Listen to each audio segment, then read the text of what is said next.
नमस्कार सर्वांना, दंडवत प्रणाम. झाला का नाश्ता वगैरे? तर आता सकाळची कामंही आवरलेले आहेत, नाश्ता झालेला आहे.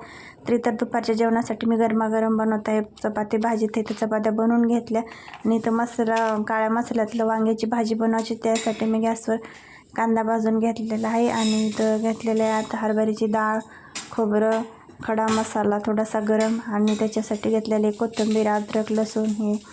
तर तव्यामध्ये थोडंसं तेल टाकायचं, खोबरं, हरभऱ्याची डाळ आणि असे लाल होईपर्यंत थोडेसे भाजून घ्यायचे. ही काळ्या मसाल्यातली भाजी चपाती बरोबर, भाकरी बरोबर, भाताबरोबर खूप अशी छान लागते. तर माझ्या मिस्टरांना हे असंच काळं मसाल्यातलं वांगं आवडतं, त्याच्यामुळे मी बनवत आहे. तर तुम्हाला कसं आवडतं नक्की कमेंट करून सांगा. आणि हो, ह्याच्यामध्ये मी एक सिक्रेट मसाला पण टाकणार आहे, तर व्हिडिओ तुम्ही नक्की शेवटपर्यंत पहा. ही रेसिपी माझ्या आईची आहे, एकदम छान असं चवदार भाजी लागत ती खायला. तरी सर्व असं लाल होईपर्यंत भाजून घ्यायचं आणि मिक्सरला अशी बारीक पेस्ट बनवून घ्यायची आहे.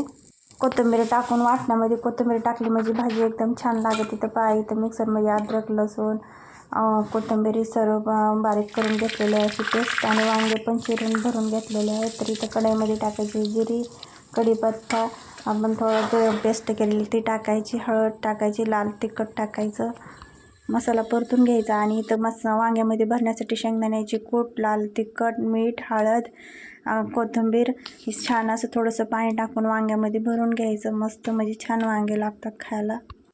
मीठ टाकायचं म्हणजे भाजी एकदम छान लागते. आणि काही असे करतात ना, शेंगदाण्याची कूट भरीत नाही, तर म्हणून भाजी मग व्यवस्थित लागत नाही. तर इथं छान असा मसाला परतून घेतलेला आहे, त्याच्यामध्ये वांगे असे सोडून द्यायचे. तर पहा, एकदम असं छान वास सुटलेला आहे भाजीचा. थोडंसं 5 मिनटं झाकून ठेवायचे आणि वरून हा मॅगी मसाला टाकायचा आणि नंतर पाणी टाकून 5-10 मिनटं शिजवून घ्यायचे. तर छान अशी आपली काळ्या मसाल्याची भाजी तयार आहे. तुम्ही भाताबरोबर, भाकरीबरोबर, चपातीबरोबर, कशाबरोबर बी खाऊ शकता. तर एकदम अशी भाजी चवदार लागते, टेस्टी लागते. वरून कोथिंबीर टाकून भाजी रेडी आहे. तर या तुम्ही पण.